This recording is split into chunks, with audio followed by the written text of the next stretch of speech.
Oh, ako na naman. Meron ba kayong eksperyensya na nagpakasal kayo tapos sinasabi ng asawa ninyo na mahal kayo? Pero meron kayong nararamdaman na walang pruweba pero parang hindi tama. Parang merong ibang ginagawa ang asawa ninyo.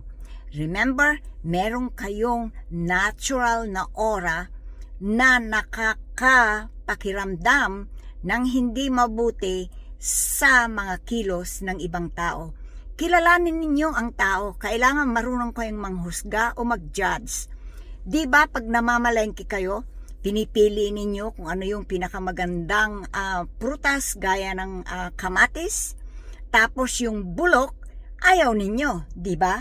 Ganyan din sa tao.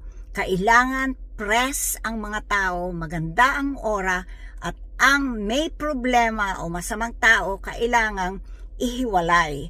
So, gusto ba ninyong malaman ang mga karakter ng tao at kung sino ang inyong mapagkakatiwalaan?